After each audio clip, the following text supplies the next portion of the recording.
Ladies and gentlemen, today in Ayodhya, good evening probably not the rightest word to use because there are chants of Jai Shri Ram, Jai Siya Ram everywhere I go. So let me just begin with the old Avadhi way and say Ram Ram, ladies and gentlemen. Today, I join you from the banks of the sacred Saryu, awaiting the darshan of Lord Ram. Here in Ramnagri, Ayodhya, the atmosphere is electrifying with both astha and anticipation after 500 years of struggles and sacrifice and millions of Ram devotees. The Maryada Purushottam will return to his rightful abode in just 72 hours from now. I'm joining you from the Ram Ki Paidi on this historic moment when Bharat is all set to reclaim its cultural legacy. Viewers, let me start the show with these exclusive images of Ram Lalla statue from Ayodhya. The idol stands 51 inches tall and weighs between 150 to 200 kilograms. Its Sham Rang is the Bal Swaroop of Lord Ram. The idol of Ram is standing on a lotus adorned with intricate carvings of Hindu symbols like Om, Swastik, Shankh and Chakras. Here are three images that define the mood in Ramnagri. The first one shows Ram Lalla's new idol. His eyes are covered, and on the 22nd of January, during the entire Pran Pratishtha ritual, Netrum Leen ritual, this cloth will be removed from his eyes. These are visuals of Ram Mandir preparing for the return of its son, of its king. In fact, before he became the king, it is the son that will be brought into the Garbhagriha. In fact, Uttar Pradesh Chief Minister Yogi Adityanath visited Ayodhya earlier today to take stock of the Pran Pratishtha preparation, and you can also see the Agni Manthan ritual which was performed as a part of the ceremony held earlier today. Prime Minister Narendra Modi has said that this Agni will light up Ayodhya and remove the darkness from all our lives. Listen in to Prime Minister Modi. Ram मंदिर में प्राण प्रतिष्ठा से पहले कुछ संतों के मार्गदर्शन में मैं अपने यम नियमों में व्यस्त हूं और उसका मैं बड़ी कठोरता से पालन भी करता हूं और आप सबके आशीर्वाद से इन 11 दिनों में मैं वो साधना कर पाऊं ताकि मेरी कोई कमी न रह जाए। जो राम ज्योति आप जलाएंगे वो आप सभी के जीवन से गरीबी का अंधेरा दूर करने की प्रेरणा बनेगी। आपका जीवन खुशियों से भरा रहे, यही प्रभु राम से मेरी कामना है। But today, in this holy city, it pains me to say that Rajniti is still casting a dark shadow on the Ram Mandir. After branding the historic consecration as a BJP RSS event, the Congress has now raised concerns and objections to Lord Ram's idol itself. In his social media post, Digvijay Singh alleged that Ram idol should have been that of his child form and in the lap of Kaushalya. Meanwhile, Priyank Kharge shared a social media post where the very existence of God seems to be questioned, and he says, and I quote, "Who invented God? If God created you, you must be an extraordinary entity because he wants you to lead a terrible life." I don't know where all of this enlightenment is coming from at the time the Ram Mandir and the Ram idol is going to be consecrated. And then it was Adhir Ranjan Chaudhary who continued to harp on and misuse the names of Shankaracharya, going to the extent of asking if Prime Minister Modi himself is the new Shankaracharya. P.K. Hari Prasad, Congress leader in Karnataka, meanwhile echoed what Karnataka Minister K. Rajanna has said, and both of them said there's nothing wrong in calling these idol mere dolls. Itni sadbuddhi. Meanwhile, Congress ally Uddhav Thackeray, whose father Bala Saheb Thackeray played such an integral part in the Ram Mandir movement, today he warned against nalayak Hindus who are trying to sow divisive seeds. Listen in to the so-called secular India partners. इसलिए अगर हम anti Hindu है तो शंकराचार्य वो क्या होते हैं? तो मोदी जी का असली आचार्य है, बाकी शंकराचार्य कुछ नहीं है। तो देश में के एक ही हिंदू बचे हैं मोदी जी। हिंदू धर्म को एक चुनावी मुद्दा बनाने जा रहे हैं, आज से नहीं बराबर। मोदी जी खुद राम की अवतार बनना चाहते हैं। What has he said? He has not said anything derogatory. Rajana has not said anything derogatory. And everything, whatever Congress says, they are trying to focus as if they are saying something below the belt. हम गर्व से कहो हम हिंदू हैं कहते हैं, लेकिन अब ये जो वहां बैठे हैं नालायक लोग वो हिंदुत्व में भेद कर रहे हैं, हिंदुओं में भेद कर रहे हैं, उनसे सावध रहो। So, ladies and gentlemen, the legitimate question we are asking on the news are tonight. Vote bank behind Ram Virod? That's the question and that's the debate. Coming straight from Ayodhya. You're watching the News Hour at 9. Debate number 1 on Times Now. Super Prime Time. आज इस प्रश्न पर जवाब देने के लिए हमारे साथ जुड़ रहे हैं सुब्रत पाठक जी, सांसद हैं, बीजेपी के प्रवक्ता भी हैं। हमारे साथ विष्णु शंकर जैन भी हैं, वकील हैं, इन्हें सब जानते हैं। हमारे साथ इस वक्त प्रोफेसर संगीत रागी राजनीतिक विश्लेषक हैं।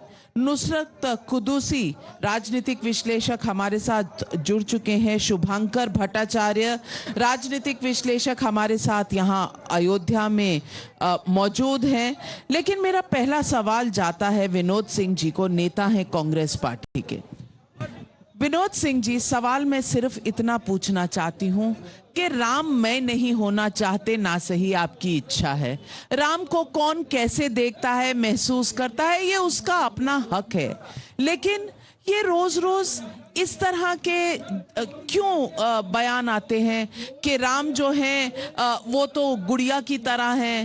ये बीके हरिप्रसाद कह रहे हैं कर्नाटक में कि वो एक डॉल है, एक गुड़िया की तरह है, क्या ही कर लेंगे। कोई और कह रहा है कि मोदी जी क्या शंकराचार्य हो गए। और दिग्विजय सिंह जी, उन्हें तो मूर्ति से भी दिक्कत है, राम जन्मभूमि से भी दिक्कत है, प्राण प्रतिष्ठा से भी दिक्कत है। और आज उन्होंने कह दिया है कि ये तो बालावस्था वाले राम ही नहीं हैं, उन राम को तो कौशल्या की गोद में होना चाहिए था। ये सिर्फ कहने के लिए है, क्योंकि जो उन्होंने सोच रखा हो रूपरेखा, शायद किसी से बात ना करी हो तो शायद वो रूपरेखा नहीं है, रूपरेखा कुछ और है। ये बात कांग्रेस के गले उतरती क्यों नहीं? देखिए, मैं आपसे और भाजपा के साथियों से पूछूंगा, जानना चाहूंगा कि राममय होना क्या होता है, राम युक्त आचरण, धर्म युक्त आचरण करना क्या होता है। सही मायने में उनको जानना, एहसास करना, सुमिरन करना, और सबसे महत्वपूर्ण बात उनको अपने जीवन में ढालना, कर्तव्य परायणता से, अपनी वचनबद्धता से, वो क्या होता है। भारतीय जनता पार्टी का दूर दूर तक इनसे कोई अंतर संबंध नहीं है। चिंता की बात यही है, हर सनातनी के मन में जो कौतूहल है, शंका है इनकी नीयत पे, इनकी सोच का जो खोट है। राम ने अपनी वचनबद्धता को, राम के परिकल्पना में, राम राज्य में, केंद्र में जनता है, उसके सवाल हैं, उसकी चिंता है, उसका संवर्धन है, उसकी समग्रता है। राम की दृष्टि बड़ी व्यापक है। वो भारतीय जनता पार्टी की अधूरी दृष्टि से राम सधने वाले नहीं है। ये राम जी की महिमा है। सबसे पहले आप सबको, मैं अयोध्या क्षेत्रवासी हूं, बधाई देता हूं, और इस कामना के साथ भाजपा के सभी साथी, हम सभी और आपकी टीम, सब में तर्कशीलता बढ़ेगी, विवेकशीलता बढ़ेगी, और रामयुक्त आचरण और अच्छे तरीके से आप करेंगे, करते आए हैं, इसका आप अनुमान करेंगे। मैं सीधे सवाल पूछता हूं, 2014-2019 में जिस राम राज की जनता के लिए इन्होंने जो सपने दिखा के वायदे किए थे, क्या दिवस अपने में छूट तो नहीं गए? आज कोई भी एक सवाल, एक जवाब जो तार्किक रूप से, जवाबदेही, जिम्मेदारी के साथ, आंकड़ों के साथ इन पर आता है, तो किस प्रकार का व्यवहार प्रधानमंत्री से लेकर पूरी भारतीय जनता पार्टी की मशीनरी करने लगती है, दुर्व्यवहार करती है। और यहां तक तक नहीं है। लास्ट में अपनी बात खत्म करूंगा,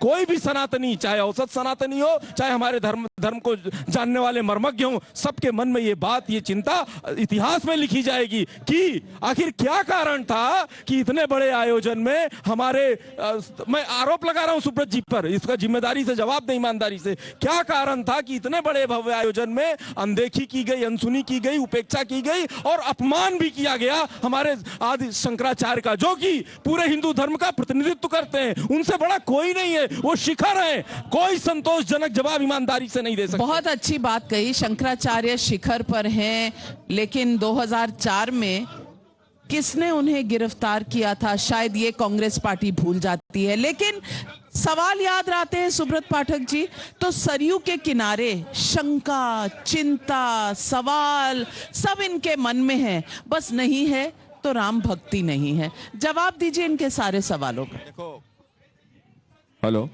इनका ये जवाब देने से पहले हम इनसे सवाल ही कर लेते हैं कि पहले ये कांग्रेसी ये बताएं कि इनकी आस्था राम में है कि राहुल में है। चलो खैर, वो तो आप जवाब दे ही नहीं पाओगे, लेकिन आप सबसे पहले यह तय कर लिए, ये वो लोग हैं, ये वो लोग हैं तारीख को आके पूरी पार्टी, मैंने इसीलिए पूछा, नहीं देखा, अब हमने बोला, आपने बोल लेने दीजिए, हम बोल चुके हैं। आप बोलते रहे तो हम बजरंगबली से आप आज बोलते कुछ रहे ना, लोगों ने सवाल उठाया है कि सोनिया जी तो तो देखो, जाना भी चाहती थी, राहुल गांधी जी ने रोका है, तो उनका सवाल तो जायज है। इसीलिए हमने कहा, और वो क्यों रोका, ये वो लोग हैं जो, ये राहुल, ये जाकर बाबर के कब्र पर जाकर नतमस्तक होता है। ये बाबर कौन था? बाबर वो डाकू था जिसने हिंदुस्तान के ऊपर आक्रमण किया, हिंदुस्तान की संस्कृति को नष्ट करने के लिए हमारे बड़े बड़े मंदिरों को ध्वस्त किया। अयोध्या में मंदिर उसी क्रम में ध्वस्त हुआ था। तो ये जो मंदिर को ध्वस्त करने वाले, हमारे राम की जन्मभूमि के ऊपर बने मंदिर को ध्वस्त करने वाले, के कब्र के ऊपर जाकर कहां पर जाके, अरे आप क्यों बोलते हो भैया? ये कांग्रेसियों की यही तो दिक्कत है, जबरदस्ती द्वेष को कुछ थोपना चाहते हो। राम को रोके रहे, अब तक राम को क्यों रोके रहे आप? अरे जब आजादी हुई, मिली थी देश को, इतने लंबे वर्षों का संघर्ष था, हमारी संस्कृति का संघर्ष था, हमारे इतने मंदिर तोड़े गए, 20,000 से ऊपर मंदिर हमारे ध्वस्त कर दिए गए, हमारे उन मंदिरों के लिए मारे गए हमारे लोगों का संघर्ष था।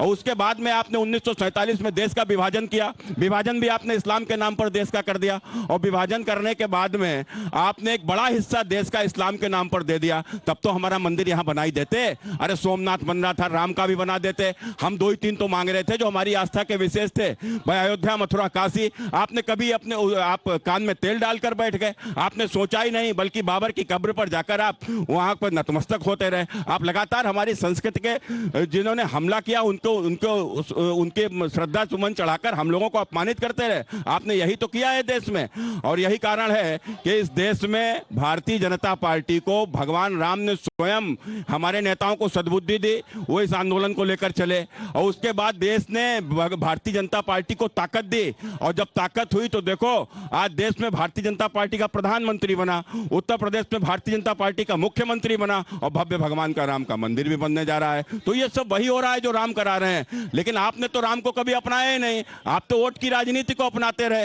राम आ जाएंगे तो लोगों को सद्बुद्धि आ जाएगी, और सद्बुद्धि आ जाएगी तो निश्चित रूप से लोग राम को जान जाएंगे, और राम को जान जाएंगे तो भारत का यह भेदभाव समाप्त हो जाएगा, या जातिवाद समाप्त हो जाएगा, और यह सब समाप्त हो जाएगा, आपकी दुकानें बंद हो जाएगी। मैं संगीत रागी जी आपसे पूछना चाहूंगी कि कुछ कांग्रेसी ऐसे भी हैं, प्रियंक खड़गे जी, जो बोल रहे हैं भगवान है कहां, उन्होंने क्या बनाया? कोई ये प्रूव कर सकता है कि किसी ने भगवान को बनाया है? कोई ये कहीं पर कोई आज भी आपसे एविडेंस मांगने के चक्कर में है? और दूसरी तरफ उद्धव ठाकरे जी हैं जो अब हिंदुओं को, जो राम भक्ति में जुटे हैं, कह रहे हैं ये नालायक हिंदू हैं। राहुल गांधी आसाम में है, वो अलग यात्रा कर रहे हैं, ममता बनर्जी सर्वधर्म यात्रा करेंगी, ये राम से ही परहेज क्यों? देखिए, सबके लिए अलग अलग है।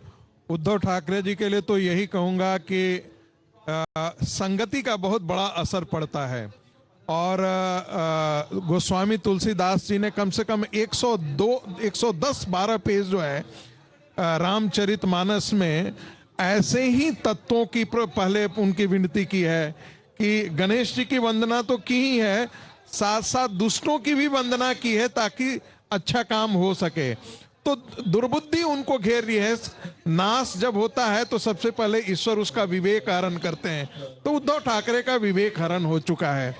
दूसरी बात, ये जितनी पॉलिटिकल पार्टियां हैं इंक्लूडिंग कांग्रेस पार्टी, देखिए ये रामद्रोह पर उतर आए हैं और इनका कांग्रेस पार्टी खासकर से इसलिए कर रही है क्योंकि वो 2029 का चुनाव नहीं जानती है, वो 2024 के चुनाव नहीं लड़ रही है, वो 2029 की चुनाव की तैयारी कर रही है। उसको पहला ये स्टेज है जिसमें वो चाहती है कि किसी तरीके से जो मुस्लिम वोट बैंक था, क्षेत्रीय पार्टियों ने हमसे हड़प लिया था, उस पर किस प्रकार से हम एकाधिकार पुनः प्राप्त कर सके, इसलिए कितनी मुस्लिम तुष्टीकरण हो सके। आपको ध्यान में होना चाहिए कि जैसे ही रामलला के प्राण प्रतिष्ठा का डेट तय हुआ, इंडियन यूनियन मुस्लिम लीग ने कांग्रेस को चेताया और कांग्रेस को चेताने के बाद एक समय ऐसा था कि मल्लिकार्जुन खड़गे जी तो तैयार भी हो गए थे, उन्होंने कहा कि हम जाएंगे, हमसे चला नहीं जाता था, तो जो उनको देने गए थे, आमंत्रण पत्र देने गए, तो उन्होंने कहा कि हम आपके लिए विशेष सुविधा की भी व्यवस्था कर देंगे, लेकिन राहुल गांधी इसके लिए तैयार नहीं थे। राहुल गांधी की स्थिति क्या है कि वो वामपंथियों से इतने घिरे हुए हैं कि उनको न भारत की समझ है, न भारत की चेतना के बारे में जानते हैं, न भारत की आध्यात्मिकता के बारे में जानते हैं। वो एक अबोध शिशु की भांति वामपंथियों के खेमे में आकर के जो मन सो बक जाते हैं। और यही कारण है, देखिए राम चराचर विश्व के स्वामी तो हैं ही, वो भारतीय राष्ट्रीयता के उन्मेष भी हैं, वो भारतीय राष्ट्रवाद के उन्मेष भी हैं। ये हमें भूलना नहीं चाहिए। जो दक्षिण से उत्तर को जोड़ने वाला और पूरब से पश्चिम बढ़, इस गांव के एक एक गांव में राम की कहानियां हैं। कोई बालक राम और कृष्ण ही के नाम से लोग जानते हैं। हर माँ चाहती है कि उसका बच्चा राम जैसा हो, हर माँ चाहती है उसका बालक कृष्ण कन्हैया जैसा हो। तो राम इस प्रकार से इस देश के कण कण में व्याप्त हैं। ऐसी स्थिति में राम की बजाय जो राक्षसी वृत्ति को चूनता है वही राम के आमंत्रण को ठुकराता है। सवाल सिर्फ इतना है, जिस देश की संस्कृति में राम राम कहते थे, कोई पहले प्रणाम नमस्कार नहीं कहता था, हमेशा कहता था राम राम जी। अब उस देश में राम के साथ बैर कोई सही बात है? और आपकी राजनीतिक लड़ाई इन पार्टियों की अलग अलग हो सकती है, लेकिन क्या वो राम के साथ बैर में परिवर्तित हो जाएगी? और जो सवाल सभी पूछ रहे हैं कि क्या कुछ वोटों के लिए आप राम को छोड़ देंगे? क्योंकि इस देश में सबने देखा है कि राम का गुरु ग्रंथ साहब में कहीं ना कहीं जिक्र रहता है। सब धर्म राम को तो मानते हैं, और धर्म को माने या ना माने, क्योंकि राम धर्म से कहीं आगे हैं। तो ये वोट बैंक की पॉलिटिक्स कहां से बीच में आ जाती है? चलिए नाविका जी, सबसे पहले तो यहाँ पे जितने राम भक्त बैठे हैं सबको राम राम राम राम। जय श्री राम। अजीब, जय श्री राम। अच्छा एक चीज बताइए, एक बात तो चलिए आप मानते हैं कि आपने अभी इतनी शालीनता से आज आप लोग नाविका जी को देख रहे हैं टीवी पे, यही नाविका जी में आप वो देखते हो आग, बिल्कुल वो जो जोर, यहाँ पे नाविका जी आज सौम्य नजर आ रही हैं, वो जो राम भक्ति कम से कम वो नजर तो आ रही है। लेकिन नाविका जी साथ ही साथ में आप दूर तक देखिए, सिर्फ चर्चा और आपसी लड़ाई दिख रही है राम को लेकर। हम लोग चर्चाएं कर रहे हैं, युद्ध मचा हुआ है, हर एक जगह मंच सजा हुआ है। ये मंच सजा किस लिए है? क्योंकि कहीं ना कहीं हम राम को लेके लड़ रहे हैं और परेशानी वहीं पे हो रही है। मैं एक बात कहना चाहूंगा, संगीत रागी जी, अभी आप कह रहे थे कि ईश्वर कब बुलाते चले। मैंने मानना है कि आप बहुत यंग हैं, आप युवा हैं, अभी ईश्वर से आप न मिलन हो, आपकी अभी दूरी बनी रहे। लेकिन खैर, ईश्वर से मिलना जरूरी नहीं है उसी सेंस में हो। नहीं, ईश्वर को तो आंख बंद करके आप अपने अंदर महसूस कर सकते हैं। नाविका जी प्लीज, अगर आपने ऑपोजिशन के हिसाब से भी बुलाया है तो थोड़ा सा सुन लीजिए। मैं इतने से बात कहूंगा कि जहां पे आपत्तियां आ कहां रही हैं, एक साथ क्यों नहीं आ पाए? एक साथ इसलिए नहीं आ पा रहे हैं, उसका एक बड़ा कारण है। मैं लखनऊ से लेकर अयोध्या तक आ रहा हूं, मुझे राम से ज्यादा दोनों तरफ हमारे दो बड़े बड़े नेता दिख रहे थे। बाएं दाएं दोनों तरफ नेता दिख रहे थे। मुझे ऐसा लग रहा था, मुझे लग नहीं रहा था कि मैं अयोध्या की तरफ जा रहा हूं, मुझे लग रहा था कि मैं किसी बीजेपी के बहुत बड़े महोत्सव की तरफ जा रहा हूं। तो ये आज के दिन में एक पार्टी का महोत्सव बन जा रहा है, उस बात से दुख है। चिंता इस बात की नहीं है। आपको क्या लगता है, क्या जिस समय बाबरी मस्जिद के गिरने से पहले आपके घर में राम मूर्ति नहीं थी? क्या मेरे घर में राम मूर्ति नहीं थी? आज अचानक मेरे घर के जो राम हैं, मेरे घर में जो मूर्ति, वो छोटी कैसे हो गई? लेकिन सवाल यह है जो शुभंकर भाई ने यहां उठाया, उन्होंने कहा राम को कौन याद कर रहा है, मेरे घर का राम छोटा कैसे हो गया? अरे भाई, 134 साल कोर्ट में लड़ाई चली, 1896 में पहला पिटीशन गया, राम लल्ला टेंट में थे, सलाखों के पीछे थे। क्या वही राम इनको चाहिए थे?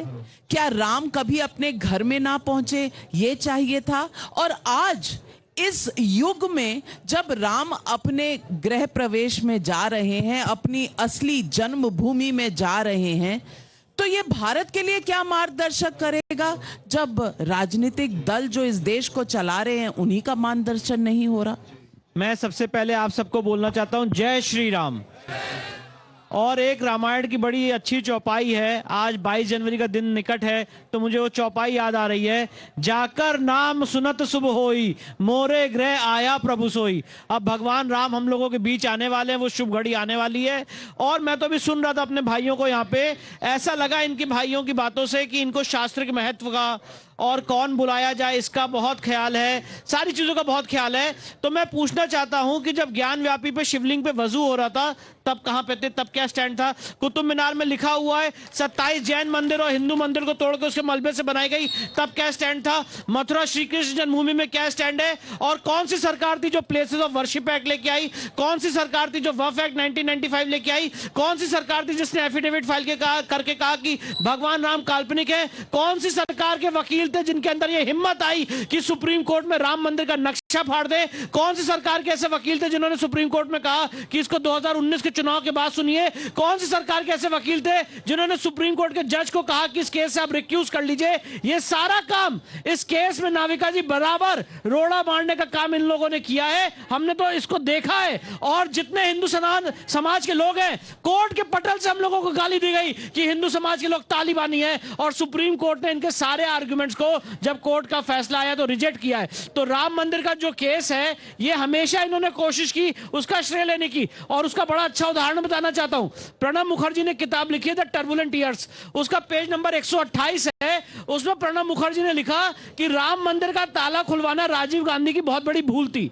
और आपको पता है ये जो स्टेटमेंट है फैक्चुअली गलत है, क्योंकि राम मंदिर का जो ताला खोला गया वो उमेश पांडे की पिटीशन पे खोला गया, जो यहीं फैजाबाद के पत्रकार थे। और 1 फरवरी 1986 को जस्टिस के.एम. पांडे ने ताला खोला था, जो 9 नवंबर 1989 को, तीनों से सवाल पूछना चाहता हूं, यहां पे एक और भाई साहब बैठे हुए हैं, 9 नवंबर 1989 को जो यहां पे हिंदू समाज के लोगों ने शिलान्यास करके छतरी रखी थी, उस छतरी को कटवा के फेंकवाने का काम मुलायम सिंह यादव सरकार ने किया था। 1990 में कार से वो गोली चली नाविका जी, तो ये कहा गया कि 16 मरे, अरे फॉरगेट अबाउट कितने मरे, कहा गया कि अगर और मारना पड़ता तो और मारते, ये कहा गया। तो आप, और अब आज सवाल है कि राम सिर्फ आपके नहीं हमारे भी तो हैं। अब जवाब दीजिए विनोद जी। कितना डबल स्टैंडर्ड है, कितना सफाई से झूठ बोलते हैं। मैं बताता हूं, आपकी सरकार है 2014 से, इसके पहले उत्तर प्रदेश में भी कल्याण सिंह आपकी जी की सरकार थी। वो लॉयर है, सुब्रत राय जी से। हिंदुओं के लॉयर किसी सरकार के हैं? सुब्रत जी से कह रहा हूं, सुब्रत जी से, इनकी सरकार है भाजपा की। मैं कह रहा हूं अतीत में क्या हुआ क्या नहीं, क्या ये चुनौती दे रहा हूं मैं सुब्रत जी को, ये कह दे कि मंदिर का निर्माण भारतीय जनता पार्टी ने कराया है। एक दूसरी बात, क्या सभी चुनाव लड़ने वालों ने, पार्टियों ने या पक्षकार ने सभी इस पर आस्था नहीं जताई थी कि जो भी ड्यू प्रोसेस होगा लीगल उस पर हम सब एतबार करेंगे? क्या किसी ने विरोध किया? 2।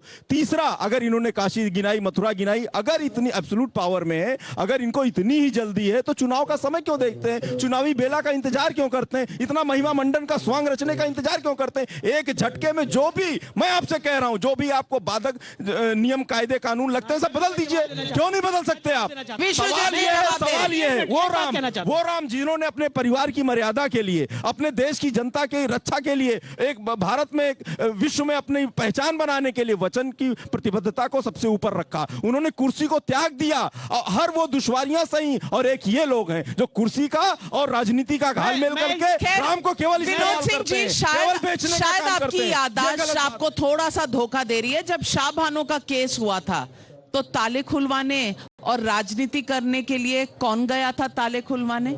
याद करिए, शायद याद आएगा। विष्णु जी ने जवाब। बात अगर आगे बढ़ेगी तो मैं उस पर भी आऊंगा, ने यहाँ बिल्कुल। पे कहा है, इसको प्लीज नाविका जी रिकॉर्ड कर लीजिएगा, और बहुत इंपॉर्टेंटली अच्छे से रिकॉर्ड कर लीजिएगा, क्योंकि मैं बताना चाहता हूं, ये जब भी कभी ऐसा होगा कि places of worship act repeal होगा, सर एक मिनट सुन लीजिए, आपके बीच में नहीं बोला, जब भी कभी places of worship act repeal होगा, वक्फ एक्ट रिपील होगा, तब यही सुप्रीम कोर्ट पहुंचेंगे और कहेंगे रिपील को वापस ले लिया जाए। नुसरत कुद्दूस जी हमारे हैं। मैं आपसे पूछना चाहती हूं कि कभी भी किसी को भी ये दिक्कत है कि जो हो रहा है वो कोर्ट के द्वारा नहीं हो रहा?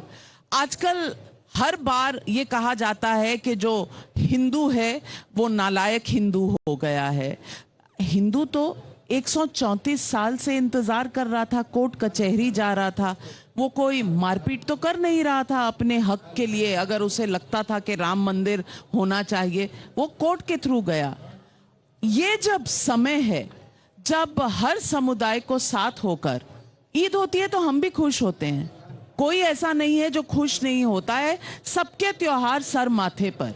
लेकिन आज अगर राम मंदिर में प्राण प्रतिष्ठा है तो ये माहौल क्यों बनाया जा रहा है कि ये देश को पीछे लेके जाएगा, ये देश के बीच में बंटवारा कर जाएगा, ये किसी ना किसी तरीके से जातियों के बीच, समुदायों के बीच खाई पैदा कर जाएगा? क्या हम सब एक नया भारत नहीं निर्माण कर सकते? जो राम के बताए हुए रास्ते पे हम जाने का प्रण नहीं ले सकते? इसमें कौन विरोध कर रहा है? सब तो स्वागत कर रहे हैं। ये भाजपा ही चिल्ला रही है, इसको अपना कार्यक्रम साबित करना चाहती है। सब कुछ हमने किया है। आज यहाँ पर भाजपा के प्रवक्ता कहकर जाएं कि न्यायपालिका द्वारा बनाया जा रहा है, और या ये साफ साफ कहकर जाएं कि न्यायपालिका के ऊपर मोदी जी ने दबाव डाला तब बनने जा रहा, वरना कोई ना बनवा सकता। बहुत बड़ी बात कर रहे हैं, बहुत बड़ा आरोप है। आप कह रहे हैं कि उच्चतम न्यायालय में सरकारी दबाव था जब उन्होंने ये फैसला हम लिया। नहीं कह रहे हैं, हम तो ये कह रहे हैं जिस तरीके से ये हर जगह कहते हैं कि मंदिर मोदी जी बनवा रहे हैं, ये साबित करें। या तो मोदी जी बनवा रहे हैं या न्यायपालिका बनवा रही है। देखिए नाविका जी, ये जो ये बात कह रहे हैं बस यही इन लोगों की हताशा को दर्शाता है। दरअसल ये बात भी सत्य है कि अभी मैं पहले थोड़ा शुरू से आता हूं तो इन्होंने कहा था कि ऐसा लग रहा था कि रास्ते में जैसे कोई भाजपा का कोई महोत्सव हो। जो राम का मंदिर पहले घरों में नहीं होता था क्या? अरे भैया, मंदिर भी होता था, घरों में रामायण भी होती थी, लेकिन राम का मंदिर जहां था उसको ध्वस्त कर दिया गया था। उसको बनाने के जज्बात नहीं होते थे और उसको बनाने की हिम्मत भी नहीं होती थी, क्योंकि आप राम के विरोधियों को, आतंकियों को आपका समर्थन रहता था। तो कुल मिलाकर आप का सौभाग्य नहीं। अरे भैया, हम अयोध्या में प्रभु राम के मंदिर जहां के ऊपर उनका जन्म स्थल तोड़ा गया था, हम उसकी बात कर रहे हैं, जहां के ऊपर हम लोग खड़े हुए हैं। अयोध्या का महत्व क्या है? मंदिर तोड़े तो कुल मिलाकर आप, अरे भैया तोड़े ही गए ना, तो आपने पूजा पाठ नहीं की, तो आप केवल भाजपा में आने के लिए। विनोद जी वो राम जन्मभूमि के राम मंदिर की बात कर रहे हैं। तो ये इस प्रकार की बात। अच्छा, दूसरा उन्होंने कहा कि वो सर्वधर्म प्रार्थना कर रहे हैं। तो भैया, जो सर्वधर्म प्रार्थना कर रहे हैं, ठीक है, ये बात राजनीति में बोलते हुए तो अच्छी लगती है, लेकिन आप ये बताइए, आदमी का एक बाप होता है कि कई बाप होते हैं? बाप तो आदमी का एक ही होता है। तो भैया, तो वैसे ही आपका धर्म भी एक है, आपको स्वीकार करना पड़ेगा। और उसके बाद में आज ये जो कुछ भी हो रहा है, निश्चित रूप से भारतीय जनता पार्टी की सरकार होने के कारण से अड़ंगा नहीं लगाया गया।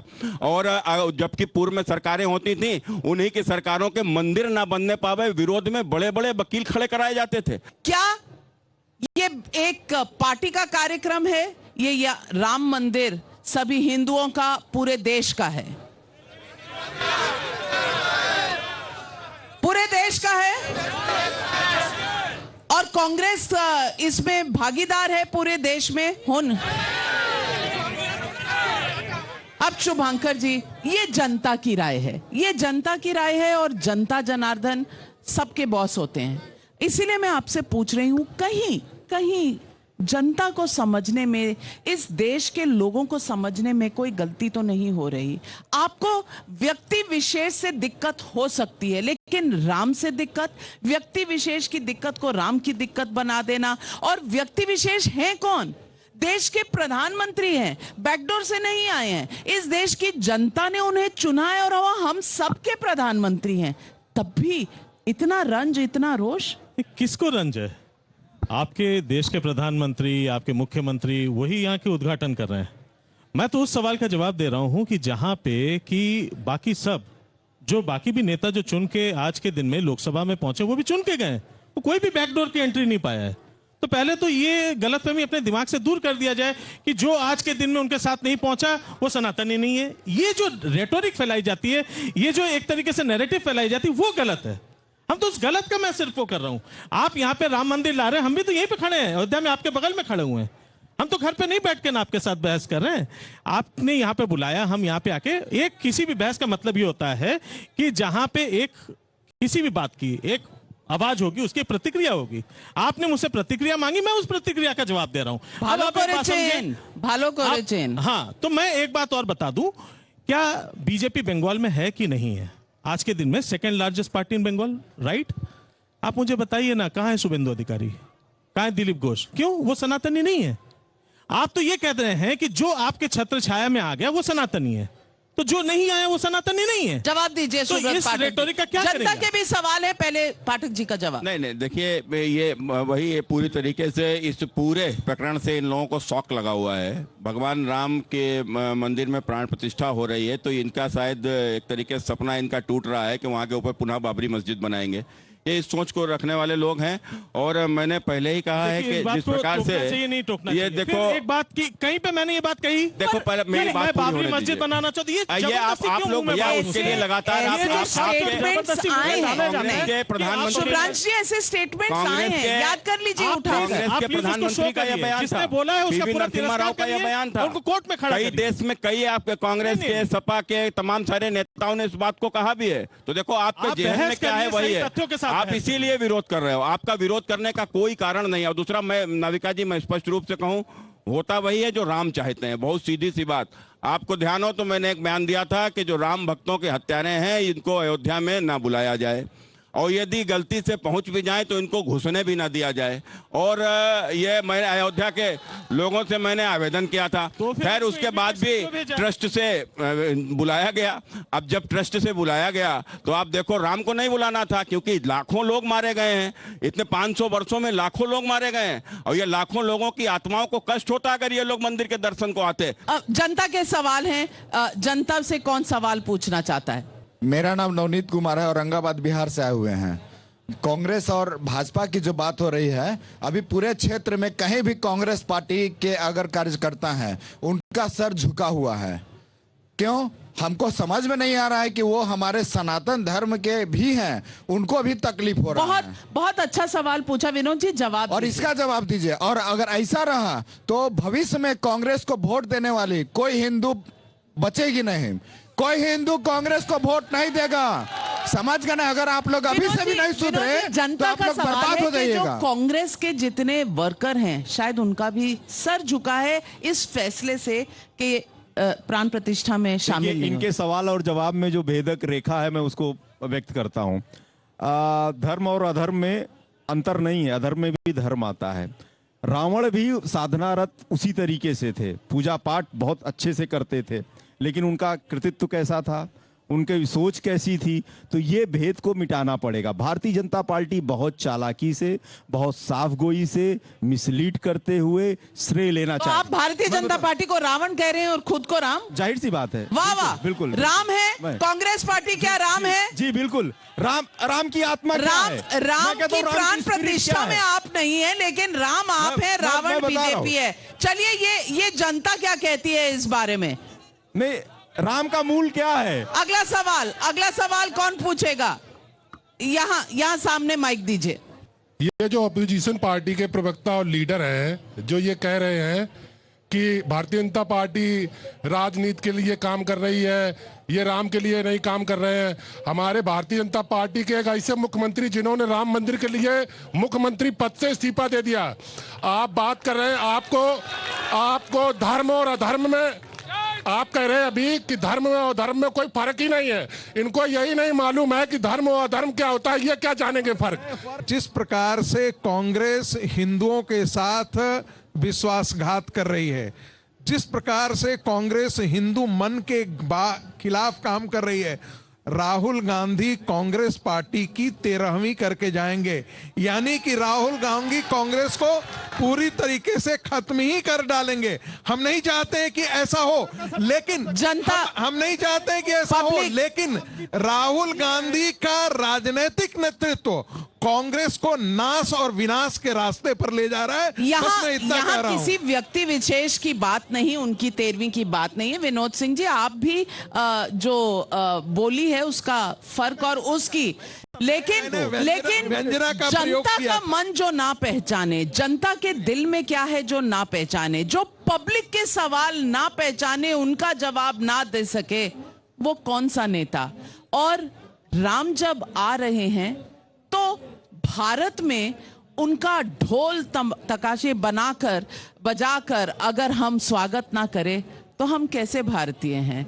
क्योंकि ये भारत की संस्कृति है। ये भारत में राम सिर्फ धर्म नहीं, भारत की संस्कृति है। और भारत की संस्कृति ना सिर्फ इस देश में पर कई देशों में राम पूजे जाते हैं। और अगर इस देश में लोग निमंत्रण ठुकराएं तो इसको आप क्या कहेंगे। ये मैं जनता पर फैसला छोड़ती हूं। मेरे साथ यहां सरयू के किनारे राममय अयोध्या में जुड़ने के लिए आप सबका बहुत बहुत धन्यवाद।